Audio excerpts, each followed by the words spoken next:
All right. Hello, everyone tuning in there on our Facebook Live or our Geekdom YouTube channel. We're just going to give everyone a few more minutes to hop on, so we'll get started at 3:05.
All right, everyone. So it is 3:05. We're going to get started with our super duper exciting 2020 Datathon. Woo!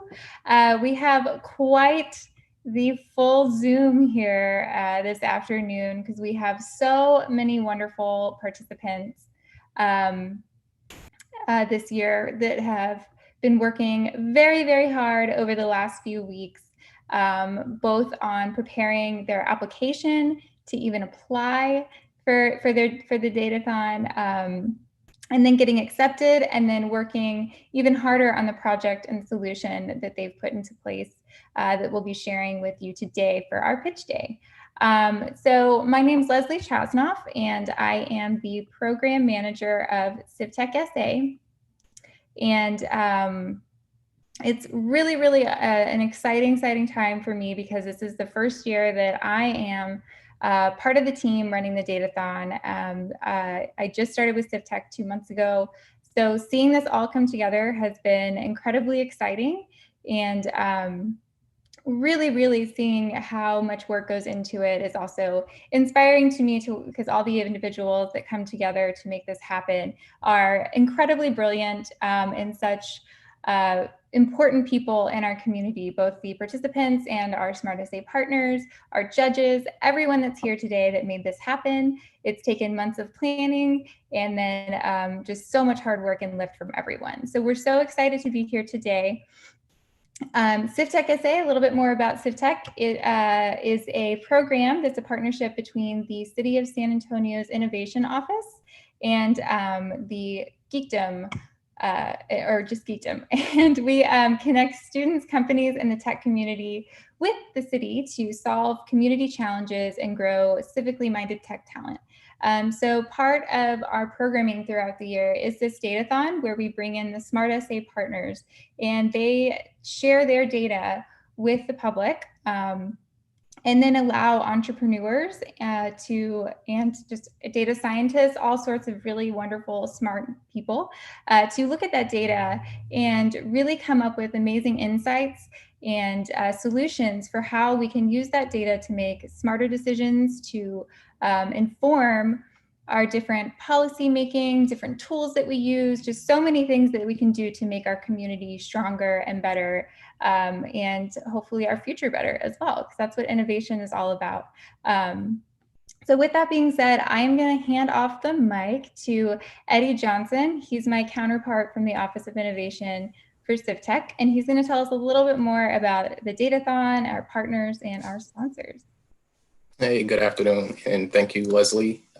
You said you've been here for 2 months? Yep.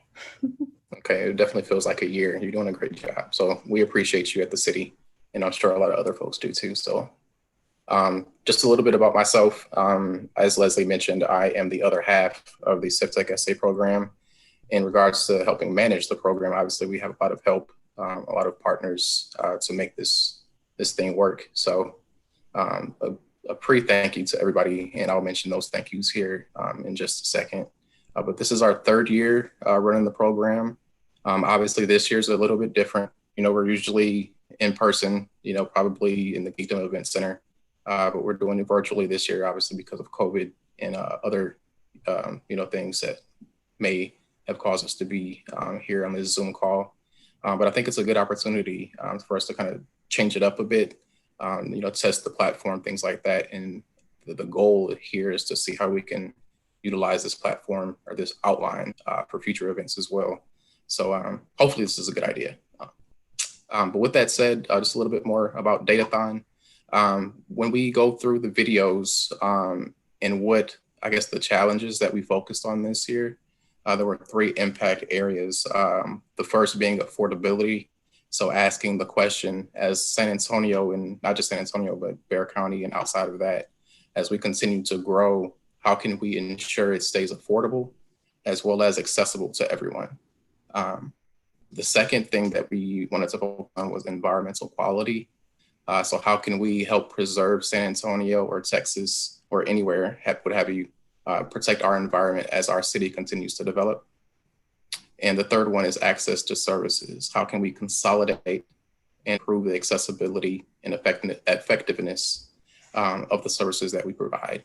So as we move through the presentations, you should see, you know, each of the teams focus on 1, 2, 3, or all of them in some shape or form as they present their solutions. So with that said, I do want to shout out our SmartSA partners, our collaborators that helped put this event on. So a huge thank you to SAWS, the San Antonio River Authority, Edwards Aquifer Authority, Bexar County, of course, my peers here at the City of San Antonio, VIA, as well as CPS Energy. And in addition to that, a huge thank you to our sponsors as well. Google Cloud, that significantly, they hosted the platform in which all of the data was hosted that the teams were able to access.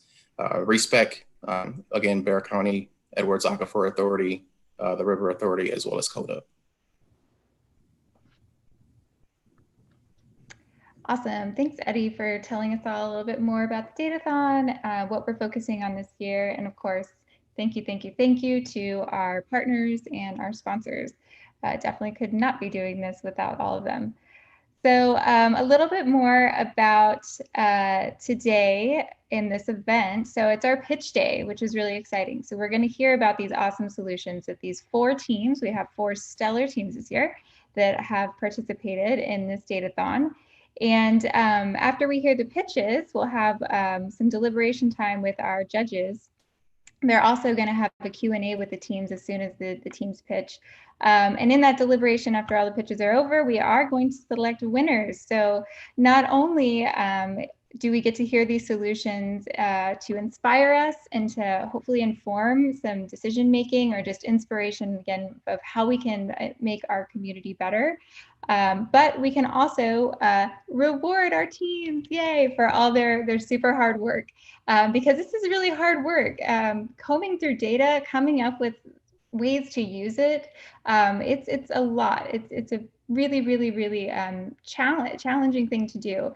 And these teams have done an excellent job at coming up with really creative solutions. So we want to give them a nice award for their hard work. So thanks to our sponsors this year, we have some really lovely prizes that we'll be awarding. So we'll pick a first place winner, which will get $5,000. Second place will get $3,000. And then our third place will get $1,500. And then a new thing we're trying this year that we're really excited about is a crowd favorite. So the crowd favorite is another $750 award. And at the end of our pitches today, crowd favorite voting will go live and it'll be up through next Thursday. So the public will get to watch these pitch videos or watch this video if that's easier for them, and then vote on their favorite team. So we're really excited for that because we really hope that it allows more people to see these wonderful solutions, to engage with the program, engage with these teams, and just get more eyes on it. It's super exciting. So with that too, our judges, we have some super lovely judges this year that we're really thankful to have. So thank you, judges, for coming out today and taking the time. We have Charles Wooden, he's the CEO of Geekdom. Brian Dillard, Chief Innovation Officer for the City of San Antonio. Priscilla Fuentes, she's Director of Technology Innovation at VIA. Melissa Bryant, she's Director of Technical Services for the San Antonio River Authority, SARA. And we have Sri Pulapaka, who's the Chief Information Officer at San Antonio Water System. So a really nice, diverse set of judges from our partners, and we're really looking forward to hearing what they have to say and think about these awesome solutions and teams this year. So thank you again for your time, judges, and we will get into our teams. So again, like I said a little bit earlier, we have 4 super awesome engaged teams this year. So we have We Came, We Saws, We Conquered. If you guys just want to do a little wave, they have their cool backgrounds. You can see that. We have Get on the Bus. Woohoo! And they have buses as their Zoom backgrounds today, which is just so cool. We have Team Sawdust.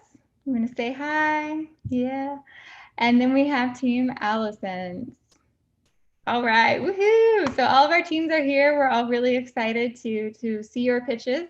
And this year, since we aren't all, crammed together in the event center for this awesome event, we asked our teams to record pitch videos so that they could get a little more creative and have a little more freedom for how they presented their pitch virtually. Because toggling and Zoom and handling all that can get a little overwhelming. And it'll also allow us to post them on the website for everyone to vote. So we're really excited to have these videos this year. Everyone did an awesome job putting these together. So with that being said, we are going to go ahead and start our pitches. So I'm going to pull up our first team, which is We Came, We Saws, We Conquer. And then we will get to watch their pitch, followed by a Q&A with the judges. All right. Okay. Hey everybody, this is Jeremy. Our team is We Came, We Saw as We Conquered, and our project is predicting sanitary sewer overflow events. Between the years of 2006 and 2011, the Environmental Protection Agency recorded over 2,200 illegal sanitary sewer overflow events, otherwise known as SSO events. This resulted in over 23 million gallons of raw sewage dispersing into our local waterways. When these SSO events occur, it affects our community because raw sewage gets into our drinking water sources and streets and potentially into our yards and our homes. And physical contact with raw sewage leads to a higher risk of gastrointestinal illnesses. And this is a huge health concern. In 2011, San Antonio paid $2.6 million in civil penalties to resolve these various Environmental Protection Agency violations. And in 2013, San Antonio agreed to a $1.1 billion budget in accordance to the Clean Water Act of 1972 to upgrade a local sewer system, allocating now $300 million annually to operations and maintenance of San Antonio's sewer system. Now, taking the reins, let me introduce David. Thank you, Jeremy. How can we predict why a sewer incident happens? Over the next few minutes, we will discuss the drivers that led to SSO events. These drivers include things such as rainfall, sewer age, most recent maintenance, and daily weather temperature. We use these drivers to predict the root cause of an SSO event. These root causes are found in the data, and they are things such as structural damage, lift gate malfunction, and grease block pipes. We explore our features. We ran statistical tests. And what we ended up with was a model that had a 41% improvement over our baseline prediction. SAWs will be able to use this model to take preventive measures before SSO events occur. And this will help them have a faster diagnosis of sewer-related issues. Next, Cameron will cover the data we use to achieve these results. Thank you, David. The primary data used for our work comes from a SAWS SSO dataset that we combined with weather data from the NOAA. After conversations with various SmartSA stakeholders, we sought to strengthen our results by using additional data from SAWS, SARA, and the Edward Aquifer Authority. The NOAA weather data provided us with precipitation records specific to the San Antonio area. As David mentioned, rainfall was a main driver for prediction of SSO events, so this proved to be a valuable addition.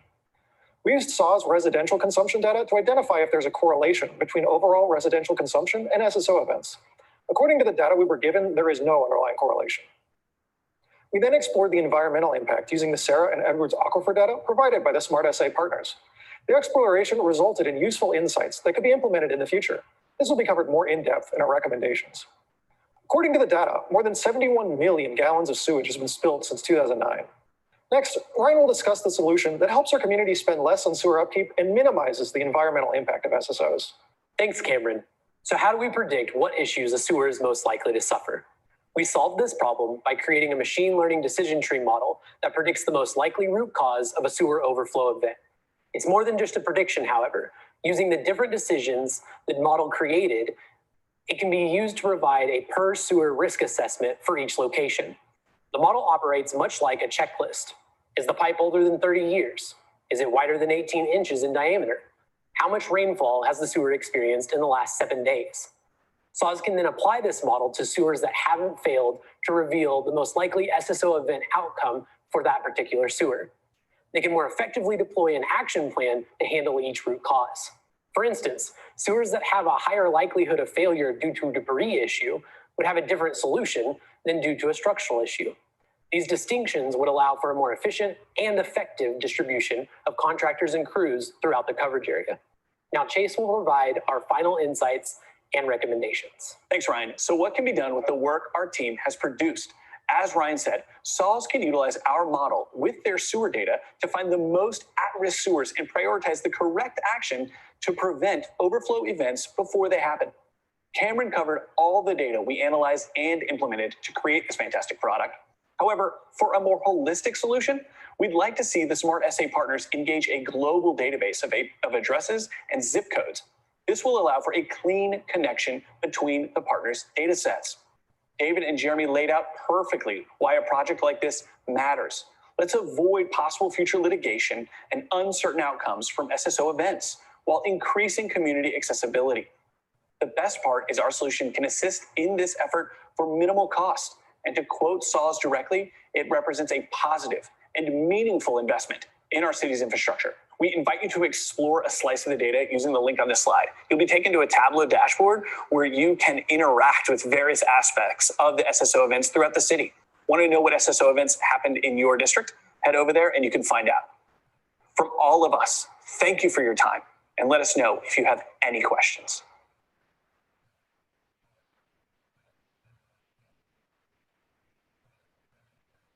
All right, can we clap for them? Woohoo! Awesome, that was so fantastic. So now we are going to move into our judge Q&A. So judges, if you would like to start, you have 5 minutes. So we'll go till 3:26 to ask some questions for We Came, We Saw As We Conquered. Hi, this is Melissa. Oh, go ahead, Sri. All right, with a name like that, I got to start asking questions. So first of all, very impressive. Thank you. I think you identified the problem correctly. The sanitary sewer overflows are a huge part of our capital budget. We spend a lot of money, and as you rightly pointed out, with the consent decree with the EPA, it's all the more important for us to not only make sure that we remediate the SSOs, but to make sure that we rehab and to install the right pipes so that the conditions don't occur in the future. So congratulations. Thank you very much for taking our data set. I really appreciate it. I do have a couple of questions though. I think it's sort of said in the initial that you used a decision tree model and some predictive algorithms. We do that obviously as SAWS. We do a conditional assessment. We do use predictive models and so on and so forth. My question though is your output result a deterministic number or is that a probabilistic number? So in other words, is it tied into your probability of the input parameters going in? So in our model, it actually outputs, the decision tree model is built to output the root cause. So it looks at all the different pieces of information about that sewer and then outputs what it's most likely to suffer of. It doesn't give a probability, but what we did from there is we actually built the decision tree off of SSO events that have already happened. And so through that, we can then use how it determines what the root cause most likely was based on the sewers in that data set. You can flip that around and apply that to sewers that haven't failed yet. And we can say, if it checks this many boxes leading towards the root cause of a structural failure, then this sewer needs to start being treated with a maintenance action plan of structural issues. Got you. The two things that we do look in SAS is what we call as likelihood of failure and consequence of failure. So which part of that would your output address? Ours is pointed more towards the consequence of failure. Okay. Thank you. Thank you. This is Melissa. You actually answered a part of my question. Just was going to ask if your model was looking at the locations that frequently had SSOs and how that correlated to the age of the piping system to identify where SAS should hone in to fix the problem. Yeah, we actually did look at age as one of our driving factors, and we found two specific sections that were where age drove, especially in like structural. Structural either fails in like year 0, so before it's 1 year old, there's a failure of a structural issue, or in like the 20 to 60 year mark. So like there's a gap in failures from the first year to the 20th year where there's a lot less structural issues. And structural is one of the like leading causes in that SSO data set. And in the costs that you identified as far as impact, did that include costs or fees that went towards fish kills or any environmental impacts? Jeremy, I think you handled more of the analysis on that. Do you want to answer to that? We didn't have any specific data on fish kills or like how it really affected the water. We really just used what data that we had from SAS to see how it affected the root causes. That was really what we focused on, was the root causes. Thank you. Thank you. All right, any other quick questions from our judges? Can I just ask one quick question again? I'm sorry. So what was the accuracy of your results when compared to your training data that you used? Yes, so our decision tree model gave a 41% improvement over the baseline predictions. And our baseline was to predict that every single issue was going to be a structural problem because it happened 38% of the time.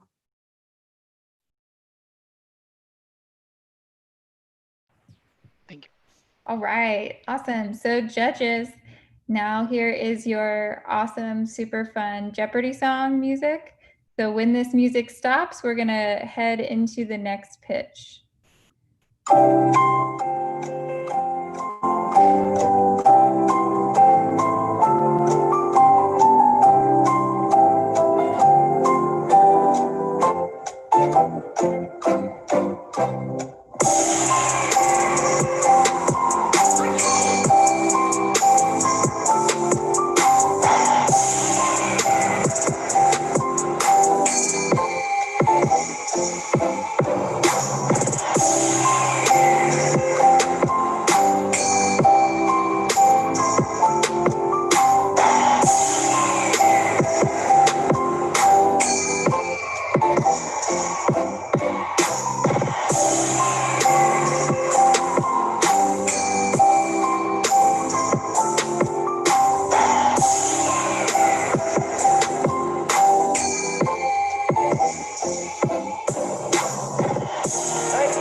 All right, judges. So that was about your 2 minutes to kind of take any notes on that team, and we will get going with our next team. All right, so let me get their next team's pitch queued up.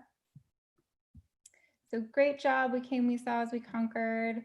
It was super exciting to see the final product, especially after our mentor week last week and going through the applications. It's just so fun to see these all come to life. So thank you guys. All right, so our next team is Team Get on the Bus. So I will share my screen and we will all watch their pitch video.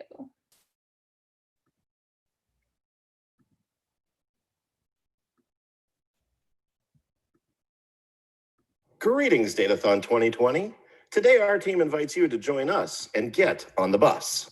My name is Kevin Eliason, and I'm working with Sean Oslin, Sarah Pena, Frederick Lambeth, Misty Garcia, and Faith Kane. Together, we are a diverse group of San Antonio locals who share the belief that public transportation is an important part of the infrastructure of a vibrant and growing city. Benchmarks for success in public transit include increases in ridership, dependable performance and reliability, and service that is accessible to all in the community. Our project uses data to identify current performance and find opportunities for improvement aligned with these benchmarks. Given current events in Bexar County, we are also providing VIA our data-driven insights to assist with their campaign to seek approval for a 1/8 cent sales tax this November. When VIA was created, the state legislature provided one tool to enable our community to choose when and how to make additional investments in our transit system, a 1 cent sales tax. Of this, for over 40 years, VIA has often been able to leverage only about half. This penny is our only mechanism to fund operations. We were curious as to what census data would reveal about VIA. We created some interesting maps to look at VIA services and the racial and socioeconomic profile of Bexar County. Here are some of the things we noticed. Not surprisingly, Bexar County has a large number of low-income residents. 63% of the residents live at or below 200% of the federal poverty line. The median income in Bexar County is approximately $5,000 less than the national average. The poorest residents live throughout Bexar County, with the greatest concentrations in the southern and western sections of San Antonio and in the rural areas of South Bexar County. 70% of residents of Bexar County are people of color, with the vast majority being Hispanic or Latino. The census block groups with the highest number of people of color correspond to the areas with the highest number of low-income individuals. This map overlays bus stops over the map of people earning less than 200% of the federal poverty level. The size of the circles and color intensity indicate the number of buses passing through a census block each non-holiday weekday during 2019. While the circles may be challenging to see at this magnification, most of the rural block groups have a small number of buses each day. The greatest amount of bus coverage is downtown near I-10 and Highway 281 and the junction of I-410 and I-35. Our key mass transit accessibility metric is distance from home to a transit stop. In Bexar County, 21% of residents live more than a half mile from the nearest bus stop. While coverage in the city of San Antonio is extensive, coverage in rural areas, particularly the southern part of Bexar County, is very light. As few as 3 buses a day pass through many census block groups, leaving many of the poorest residents with limited access to mass transit. We realize that the economic and environmental costs of bus service for low-density rural areas is extremely difficult. New programs such as Via Works Vanpool and Via Link may offer improved cost-effective access to underserved, low-income rural areas. The final map overlays bus stops with the map of where people of color live. Because of the high correlation between race and ethnicity and poverty in Bexar County, improvements to rural transit access will also assist people of color. Finally, we wanted to call out that the commute time for bus riders is nearly twice as long as it is for drivers. Transit improvements, such as high occupancy vehicle lanes, may cut the transit time for some commuters, making the bus a more appealing travel option. According to the adherence data set we were given by VIA, on average, bus stops have approximately a 2-minute delay from the scheduled time to the arrival time of most buses. We wanted to find out if the most popular routes, quantified by volume of ridership in 2019, went through any of the locations that performed below average, meaning greater than 2 minutes of delay. 7 of the 10 most populous routes did. We believe that location performance is a strong metric for riders to consider VIA as a reliable source of public transportation. If the most frequented routes are not arriving at a location in a reasonable time frame, this could make the reputation of the routes fall. An investment in infrastructure and frequency of routes could help alleviate this dilemma. Put simply, the data shows that a vote for the sales tax is a vote for the future of much needed mass transit in Bexar County.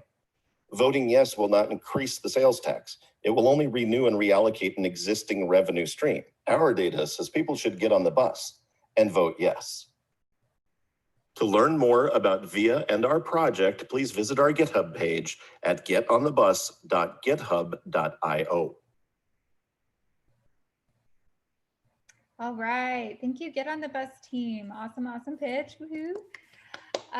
So now we will go to our judge Q&A. So we'll go till about 3:40. Judges, let's hear some questions. Hi, this is Priscilla from VIA. Thank you for putting that together and that insight. Some of that was new to me because I'm new to VIA, so very informative.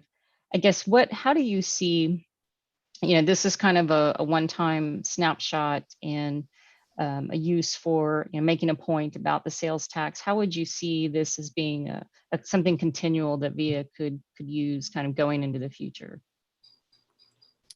Yes, so a lot of the maps and visuals that we put together through our team meetings, we had a couple discussions about how these maps could be used in the future as workflow processes. So we put all of our Jupyter notebooks that we worked on and Tableau information into our GitHub repository. We also have another, you said you were new to VIA and it was good information to have. We put also together a handout of getting to know VIA. So I'm gonna let Faith Kane, my teammate, pull up at least that handout for you guys, just so y'all can take a look and see the information that's in our GitHub in the handout.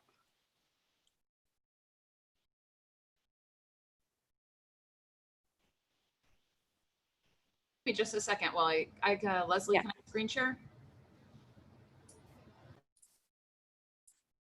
Sarah, can I say something? Yeah. Some of the metrics like the arrival time, late time performance, I mean, you already have a metrics page on your website. It would be nice if something like this could be included to it so people could look to see on a per weekly basis or a per monthly basis how individual bus routes are actually performing, and it'd be an area for you to look at, being able to flag them to find out, try to do some root cause analysis to determine what is causing some of these routes to be late, and try to look at what corrective measures could be done. And over time, you'll have different routes will have different problems, and hopefully you can track them down and raise the overall performance across the entire network. Okay, so it looks like Faith got the website pulled up for us. Faith, if you want to walk them through it real quick. Okay. Sure. Can everyone hear me okay? Yep. Awesome. So something that was very important to us about this project was to actually educate about VIA as a starting point. We all used VIA when we were in Code Up. We had the semester passes and we could jump on the bus, and being downtown and new to downtown, it was really helpful, but we learned that we didn't know very much about the bus. So we thought an important piece of the project was to educate. So on our site, learn more about VIA, we have an infographic, a PDF that talks about VIA's mission, the demographics that we just went over in the project, the coverage area, the services, many of which were new to us, like VIA Link, which is kind of like an Uber that was piloted on the Northeast side. We were really impressed by that. I know it's not being piloted anymore. It's actually a service and pilots may be started in other areas, but there are links on this PDF to all of the information in the PDF. VIA Cares, all of the other ways that VIA is a part of our community, as well as funding, which is the issue that's kind of big right now. Thank you, Faith. Okay, thank you.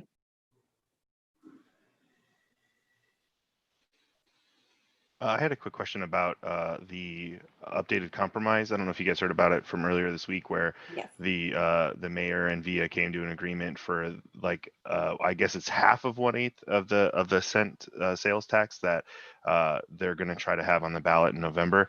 Does that positively affect what you guys are trying to do with this initiative, or do you feel like it's still not enough? I believe that it does positively affect our presentation and that it will be on the ballot in November. So the next step to take for it is it's still not guaranteed. We as the citizens of San Antonio still have to vote on this issue. So I think the next step is to get the campaign out to vote yes for VIA. Awesome, thanks.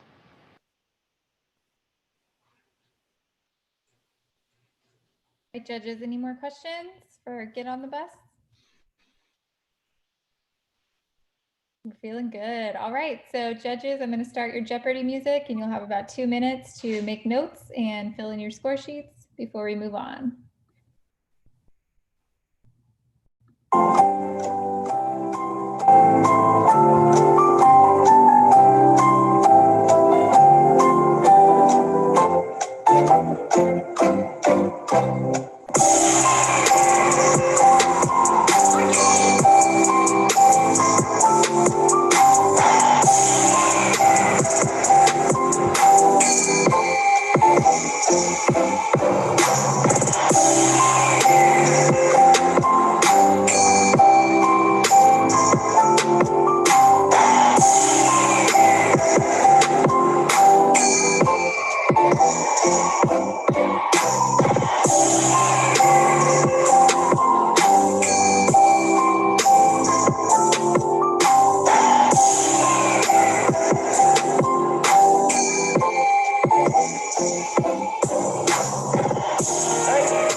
All right, so we are going to move into our third presentation. So our third team, and this will be Team Sawdust.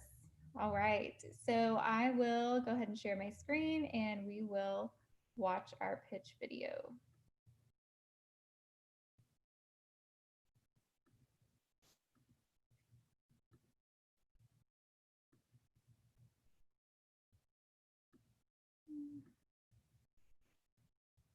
There it is.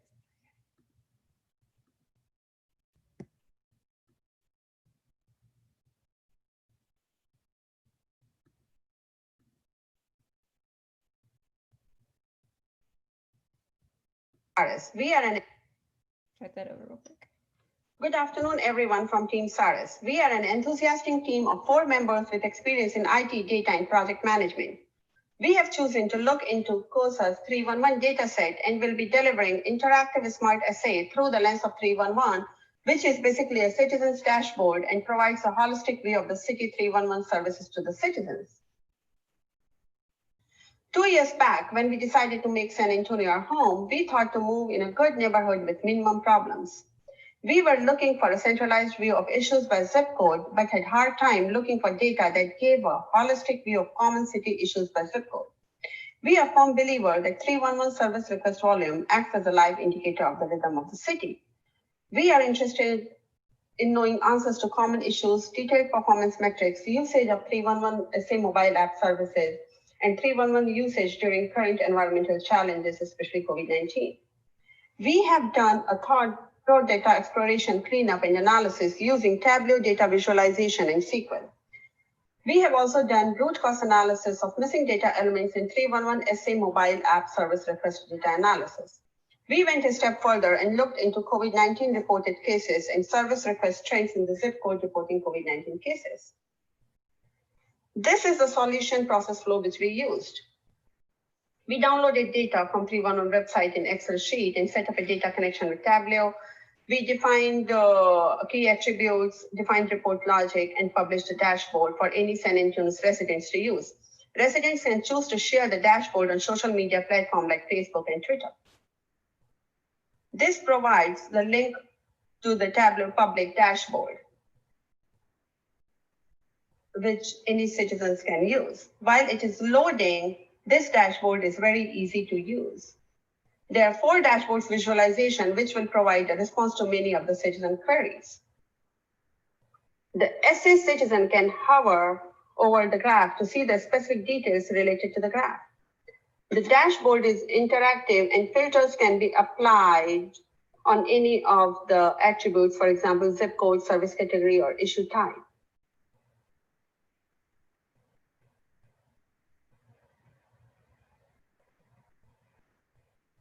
So the first dashboard goes into 311 performance metrics. It shows us key statistics related to 311 requests. So for example, out of total 550K plus requests reported, 93% have been closed and only approximately 7% are open. 10% of the closed requests had missed SLA, while SLA missed is 59% in open requests. No pickup accounts for more than 10% of total requests reported, followed by overgrown yard, cart exchange, and dead animals pickup. Approximately 20% of the reported requests were missing zip code, making it challenging to give accurate zip code information. Zip code 78207, 78228, and 78210 are the ones which are reporting higher requests than others. Council District 1 had the most reported requests, followed by Council District 2. Code enforcement, waste collection, and field operations are the busiest department divisions. This one shows service request volume by month and service request status, and service request volume by year and department division. This one shows service requests by mobile app usage and shows that only 47,000 plus requests had been received through mobile app. This one shows the relation between COVID-19 reported cases and service request volume. Higher the COVID-19 cases, higher is the service request volume for 311. It also shows the trend from last year's first and second quarter to this year first and second quarter, and indicates that cities 311 services will have a busy time ahead. We also did root cause analysis for the missing and inconsistent data and found that 40% data had no category, 18% missing zip code, 9% missing department, 11% duplicate request. So we recommend adding duplicate in the status field to identify duplicate request, narrowing down choices in reason type field, and adding zip code and category as required field in collecting requests. Our dashboard is very easy to use, and the link can be shared on the Facebook or Twitter, and can also be integrated to the SA 311 website. The potential impact our solution will have is it will help citizens make informed day-to-day decisions like buying home, selecting leaders, moving into a neighborhood. It will also help city increase ROI, help predict future request trends, and will help university students and researchers to do further research. Thank you.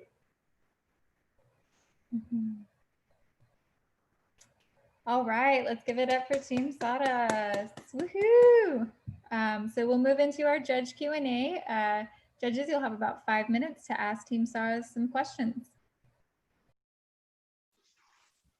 Yeah, hey y'all, this is Brian Dillard. First of all, what does SAR stand for? That's a really good question. Actually, it's an acronym for arcades. Oh, gotcha. Okay, cool. Awesome. Secondly, what was the kind of biggest tidbit that you gained from these data sets? I know you listed a bunch of recommendations, but what was probably the most valuable insight that you gathered from this as residents, but also as a team competing in data, participating in data? So the data set was very interesting. I mean, 311 data set in itself can say a lot about a city. And as we are moving towards like a SmartSA 2040, we actually believed that use of data and technology can improve citizens' life. So that was our main thinking when we took this very simple data set and delivered on this dashboard. The thing that stuck out to us is like the city has recently launched mobile app in 2018, but the request by the mobile app is comparatively lower than the web and the calls. So people are still depending upon the old methods of calling 311 to log the request. I mean, only 7% of the request had been logged through mobile app. So our recommendation, I mean, we didn't mention it there, but our recommendation is also to look into how to promote 311 mobile app usage. That's something that really stuck out to us. The other thing that stuck out to us is like COVID-19 business supply as a new category for the 311 service request, which tells us that the data can be used to find the emerging issues. Because COVID-19 business supplies was not an issue in last year's data. It was an issue for this year. So like almost like 6,000 plus requests were reported just for COVID-19 business supplies issues. So I mean, the data can be used for the emerging trends and issues in the community. So those are few things that really stuck out to us, apart from all the usual, there were some neighborhoods that were really challenging than the others. One other thing that stood out to us was the zip code. The zip code was not captured as a separate column in the data set that was being provided to us. So we had to extract the zip code from the object type, and also showed that 20% were actually missing that information. And if we want to have more accurate data, we want we recommend to have zip code as a separate category.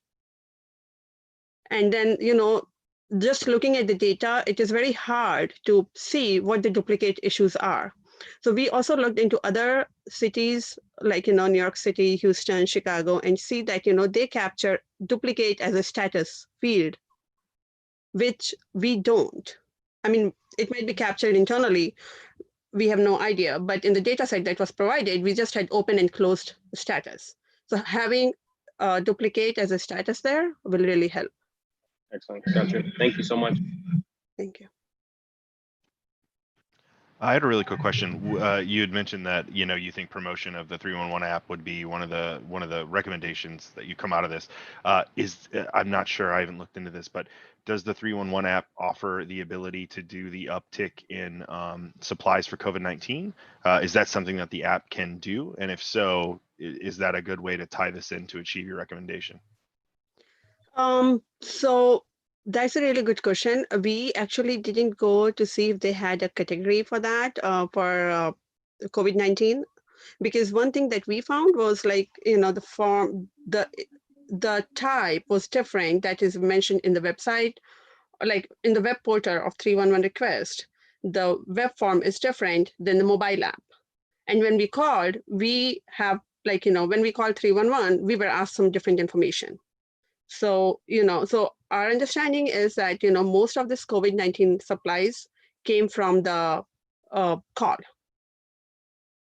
request. So one of the other recommendation, which we have not mentioned there, is also looking into all the issue types, all the categories and everything, and just standardizing them all across the platform so that users can get the same experience, whether they call, whether they use the web portal, or whether they use the app.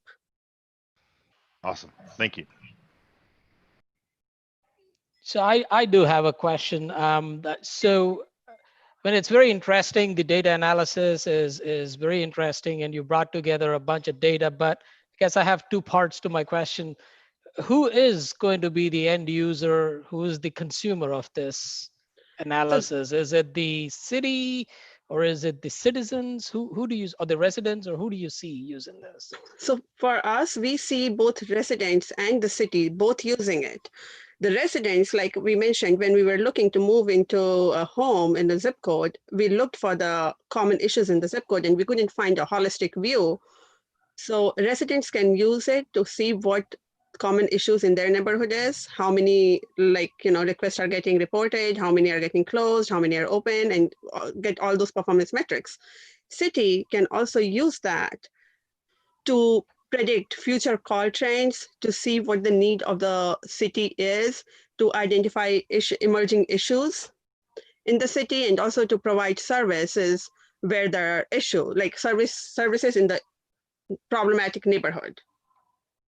So both city, we are looking at having both the city and the citizens use this dashboard and have this as a step towards SmartSA 2040.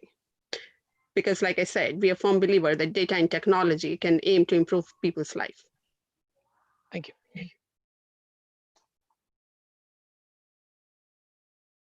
Thank you. All right, any last questions from the judges? No, you're all good. All right, here's your 2 minutes of Jeopardy music for scoring and taking some notes.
All right. Are you ready to create better videos faster? You're moments away from bringing. There we go. All right, so we are going to move into our fourth team's pitch. So our final pitch for the afternoon, and our fourth team is Team AlloSense. So we'll get ready to share their pitch video and then go into some Q&A.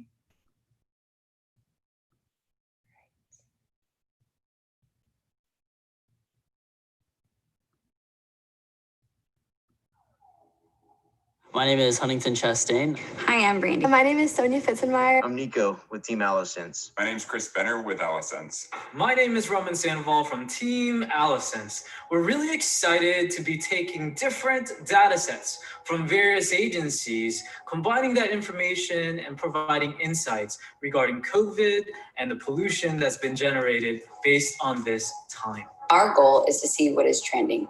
We want to take the data, break it down, see what is known, and give it back to the community for awareness.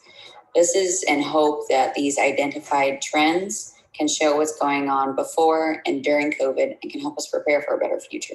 Our strategy is to initially analyze the differences between the year of 2019 and the early months of 2020. That way, we're able to understand the effects of COVID and how it's impacted our pollution, energy usage, water usage, and other factors. We're referencing different agencies and different data sets, and we're putting those references on the top of the video. After analyzing the City of San Antonio's 311 call center data, one of the most significant things we realized was that in 2019, between the months of March through May, only about 1% of all calls were related to solid waste management. However, in 2020, this number spiked up to 43%. Now, this makes sense because as more people are forced to stay home due to coronavirus, they're obviously going to create more residential waste. An article from CNBC even stated that there's been such an increase in residential waste across the country that sanitation workers are having to work double and even triple shifts in order to collect all of it during this time. So one key area we thought to explore further was the link between COVID-19 and the crime rates in Bexar County. According to the reports from the Bexar County Sheriff's Office, the total number of crimes committed in April was at a 5-year low, with 91 fewer reports than the next lowest year. And while digging into it further, it did appear that violent crimes such as aggravated assault and homicide were up from 2019. However, crimes such as larceny, theft, vehicle theft, and rape were all down significantly over this time last year. By utilizing both the VIA Bus data provided as well as the VIA Bus website, we were able to find some interesting impacts of COVID-19. First, we found that there's been a 60% decrease in the capacity of buses due to social distancing measures. Buses that used to hold 40 people can now only hold 16. Additionally, we found that about 57% of all bus routes are on a Sunday schedule, meaning that they have reduced service. Finally, we found that there's been about a 40% decrease in ridership due to coronavirus and more people are staying at home. Our collection of data and analysis has been compiled on our website as an ebook and also as a magazine should you be interested in looking through physical media. Our project aims to make data fun and engaging, along with being easily consumed by San Antonians of all ages. In one section of the magazine, we visualize the effects of COVID-19 using satellite imagery. In these images, you'll find before and after pictures of areas that are typically very crowded, such as downtown during Fiesta, the Rim Shopping Center, and Fiesta, Texas. We also wanted to show some of the surrounding areas that are popular destinations for members of our communities, such as the Coal Mile River, along with Wurstfest Event Center that recently suffered greatly from a fire. USGS, the United States Geological Survey, is publicly available for use with an extensive collection of geospatial datasets, including aerial and satellite imagery, satellite and radar data, digital mapping, and many others. Google Earth Pro allowed for a 3D representation of Earth and use of their aerial imagery. Vexcel Imaging allowed us to utilize more current imaging through their viewer, which consists of oblique and ortho imagery at 7.5 centimeter ground sampling distance and 20 centimeter. Even more up-to-date high-resolution imaging is available to health officials and government agencies for COVID-19 relief effort planning through Nearmap. Although we're not all subject matter experts and may not understand each piece or each role that the data plays, we can give that higher level breakdown to those subject matter experts to further explore. This information can then be turned around and given back to our community to help us prepare and protect for a better future. We can further explore the data and insight generation from all the files that were provided to us. We decided to create code that would ingest all these files, store it to a NoSQL database, then be used for visualization and analysis. We created code that essentially acts as a converter from files to a NoSQL database. Here we could select CPS Energy, SAWS, or TECQ files. Then the code parses through the files, collects the necessary rows and column data, and then sends it as a time domain entry in the NoSQL database. We hope that next year's teams and scientists could use this tool for better analysis and fusion of data. As with any major calamities Americans have faced in the past, community involvement from smaller to larger levels has always pushed us to persevere. This is how we come together, how we move forward to a safer, healthier future for generations to come.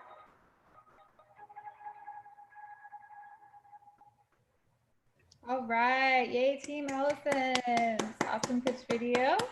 These are all just so good. It's so fun to watch all of them. So now we are going to move into our judge Q&A. So judges, fire away.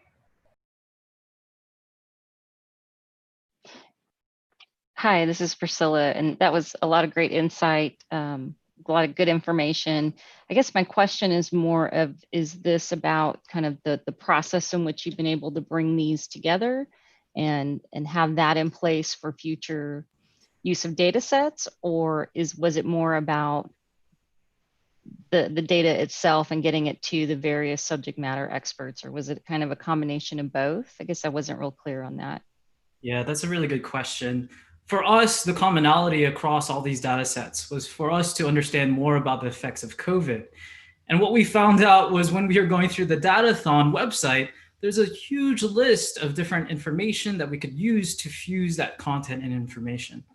And so one way that we wanted to provide a solution for not only ourselves, but for the next teams, is to have a standard way of putting the entries in time.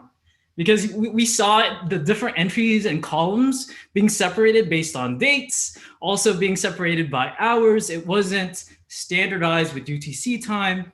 And for us to come about doing additional time domain analysis, we needed a sort of a uniform way to do so across all these different domains and agency data sets. So what you're making available or suggesting is this tool that brings all of that together so that you can more easily distribute and review that data. Right, it's the consolidation of services. Thank you.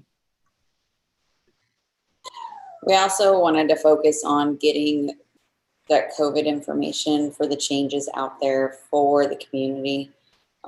Everything goes back and forth, and it's hard to see what's what right now. That was originally our goal, and then of course we stumbled across the data issues. But we did compile everything that we did see and put it into a magazine format so that our community members can see that, and so that our local entities can see that and help use that information to make resources to help our community. This is Melissa. So as part of your evaluation, were you guys able to look at the impacts of COVID on the environment from the perspective of everybody staying home and utilizing the outdoor spaces? Yeah. In our magazine and on our site, if you scroll down, Sonia can talk a whole lot more to this because she's the one that actually ciphered through the data. I just put a few of the graphs from our little magazine that we made. Trash consumption altered a lot. She really spoke on a bunch of that. The bus, going in and ridership, that changed a lot. A lot of individuals are spending more time outside to exercise, but they are spacing. The parks have changed a lot, especially around holidays. We really saw data like that. And then Chris is here as well. He can speak to the crime rates. Those have altered a lot. A lot of things have gone in a positive way, which means we can focus on that and, keep those going so that we have a nice, safer community. But then there was a few negative impacts as well. Right. To also add to that, based on the data sets that were provided to us, there was some limitations also because the range of dates available to us to conduct additional analysis ended towards the end of 2019. And some data sets did not have early months of 2020. We had to resort to additional data sets from TCEQ, which is Texas Commission of Environmental Quality, to gain additional insights around the environment. Because those results and that data set was also available in real time. Okay. I wasn't sure if you were able to see any improvements in air quality since everybody wasn't driving to their destinations. I know from the River Authority's perspective, we've seen an improvement in water quality just from the downtown area not being utilized so heavily.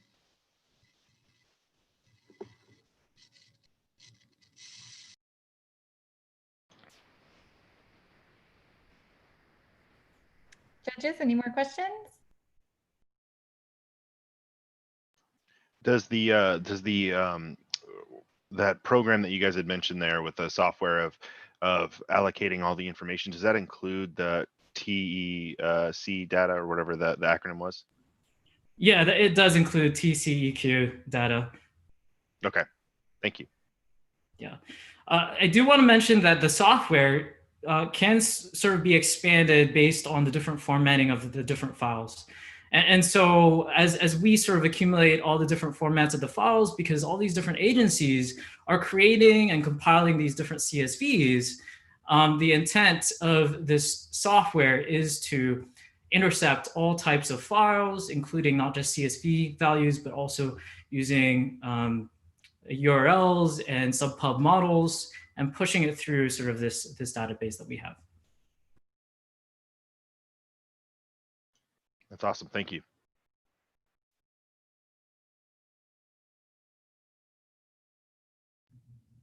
All right, judges, anything else? No, we're good. All right. Okay. Can I say something if that's okay? So this is the first time we actually created a magazine and ebook. So going through the entire process of putting this magazine together and putting our notes and content, we're really proud of it because it was sort of interesting for us. It was really fun, and we just wanted to say it's an awesome opportunity to sort of collect additional data and to sort of promote sort of this magazine. So we're really excited about that. And thanks again for giving us the opportunity to take the data sets and publish whatever we could based on insights we collected. Thanks, Roman. Cool. Okay, so judges, you are going to have your 2 minutes to score Team Allison's, and then we'll kind of chat for a bit before we go into our official judge deliberation.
All right, so now we are going to move into the portion of our event. We're actually running a little bit early, which is kind of incredible. So we are going to move into the portion of our event where our judges are going to hop into a breakout room here on Zoom, so we can look at everyone's scores and they can talk about anything they want to discuss before solidifying who our top 3 winners are going to be today. So I am going to pass the MC mic over to Miss Joyce from Geekdom, and her and Matt are going to hang out here in the main Zoom room while we get our judges set up in the break room and while we're in there. So we will come back at 4:30. That way everyone can take a break as well. And at 4:30 we will get back on in the main Zoom and we will announce our top 3 winners for today. All right, Joyce, take it away. Thank you so much, Leslie. Oh my goodness. I think that this was an incredibly successful year 3 SmartSA Datathon competition. And the fact that we were able to take it all virtual, I think that you guys have done an amazing job. You should have some really creative insights. I loved what you did with your videos. I'm very excited to see how the judges take this while they get sent into their breakout rooms. We've prepared a presentation for you. We're going to play some jams in the background, but I think that we should, as virtually as possible, as well as, in person, let's give them another round of applause. Hooray. I think that this was spectacular. Having been a part of the Datathon the last 3 years on the planning committees and on helping people execute, I think that this is definitely one of the more creative years that we've had. And so I think that the judging is going to reflect that. Bear with me while I go ahead and put some stuff together on my end to show you the presentation that we prepared and get the jams going. But thank you again to the participants and good luck.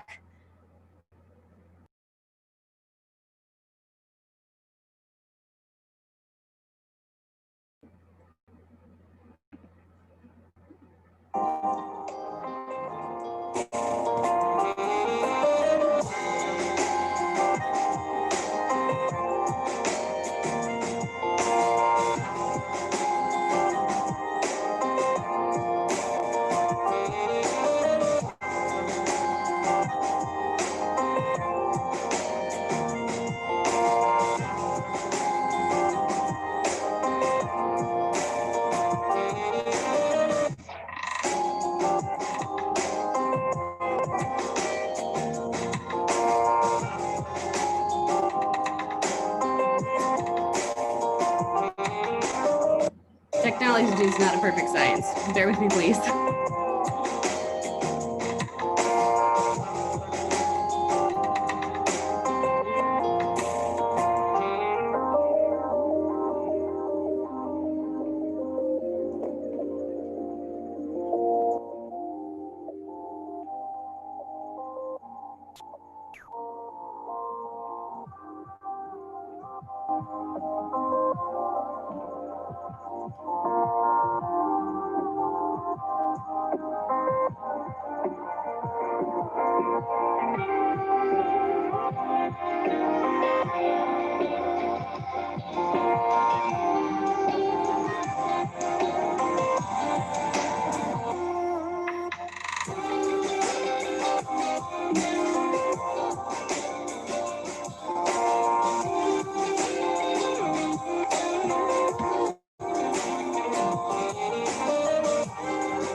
We have a few people coming back here in just a couple of minutes, so come on back.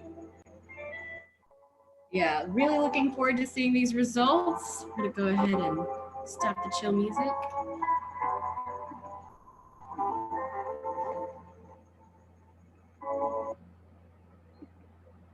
All right. Okay, man. So that was really exciting. If you guys saw that, we have a crowd favorite option. So I hope that you do go out and vote for your crowd favorite. We'll be announcing it next week. The videos will be posted on the CivTechSA website. So please be sure to go check them out. If you missed the presentations, go back. We definitely want to hear what you have to say. These teams worked really hard. They definitely deserve a chance to hear from you guys, the crowd. And with that, we should be announcing the winners here in just a couple of minutes. So teams, be sure you come back on.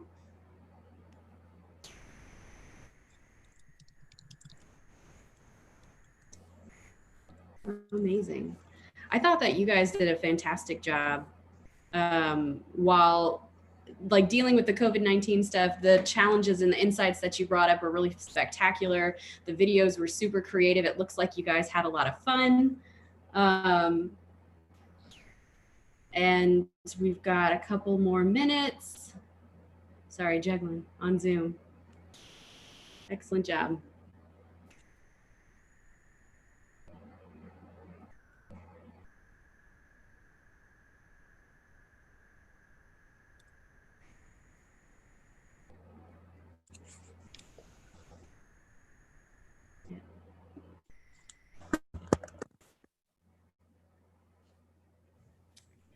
All right, hi everyone. I just wanted to echo a bit of what Joyce is saying. You know, this is all of all of us participating. That's the subject matter experts and our partners that have worked on the planning of the Datathon for the last few months.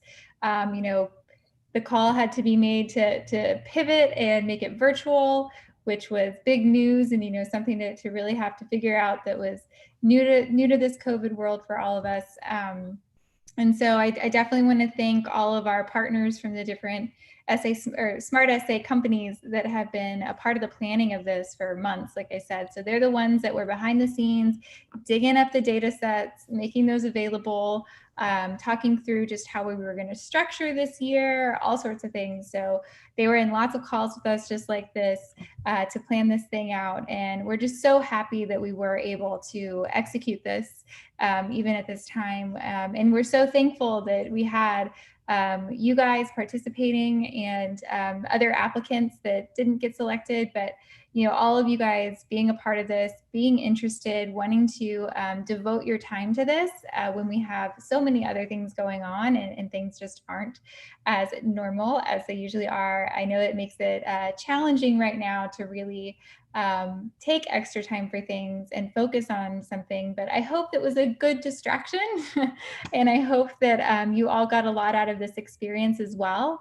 You know, it's just so wonderful to hear about your solutions and the insights you've gathered from this data. I think that, you know, all of us have learned new things today, everyone participating, everyone tuning in, and I'm sure as we see people log in and look at the crowd favorite and vote for that as well as they watch your pitches the next week, that they will get so much out of this as well. I think it makes us more aware as citizens about what type of information is out there and how it affects decision making and how we can do better and how it affects these impact areas that we're working on this year too. So with that being said, I am going to pass the mic over to Mr. Charles Wooden real quick, and he is going to announce our top 3 winners today. Thanks, Leslie. Hey, everybody. Great job to all the participants today. It was not an easy thing to judge the results. I just want to, take a second and acknowledge again what Ed, Joyce, and Leslie had said. You guys did amazing considering the circumstances. There's some great presentations that you guys put together. One thing that I also want to say to everybody here, including the judges, staff, the people who participated, let's share the heck out of those things all over social media so that people can vote over the next week. I really want to see a large number of votes for you know, what the amazing work that you guys did, so that we can get a crowd favorite that's, you know, something to cheer on and something for us to celebrate a week from now. So please do your effort, share those, and let's see what the results come out to be. But again, going back to the results from today, with the judging committee, it wasn't easy, like I said, but also one of the coolest things that happened during that meeting was I think each and every one of your solutions was something that is, you know, we hope to find happening after this, you know. So even though you may not win, I think that there's a solution out there that you know, hopefully a partner or ourselves will reach out to find out how we can do that. And if you guys need any feedback or anything like that, I'm sure Leslie or Eddie would be happy to help. But I'm going to jump right in, and we'll start with third place. So the third place winner for today is Team Saras. So let's give a big round of applause for them.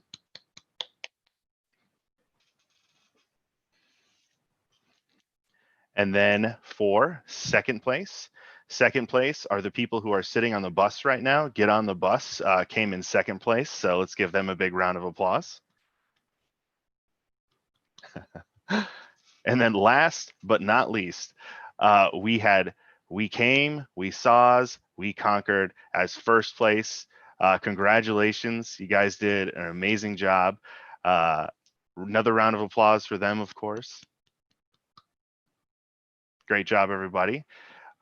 Those are your winners today. Again, like I said, please promote the heck out of this thing over the week. We'll see what we end up finding out as far as crowd favorite. Would love to see what that is. And hopefully this time next year, when we have the same kind of an event, we'll be able to meet in person. But if not, we'll be able to do this again.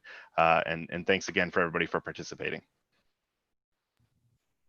Thank you so much, Charles, and congratulations, teams. Everyone here, like that congratulations is for all 4 teams. This was just so awesome. And I know the work everyone put into it is going to be like looked at further by all of our partners and hopefully put into action. You know, I mean, this is really important stuff. So with that being said, we are going to go ahead and sign up on our live stream, but teams, judges, if you want to stay on for just a few minutes so that if we can all just kind of say a last like thank you and like kind of high five each other while we're not live, that would be awesome. And then if there are any follow-up questions or thoughts that anyone wants to share, we can do that. So everyone tuning in, thank you so much for watching our Datathon Pitch Day.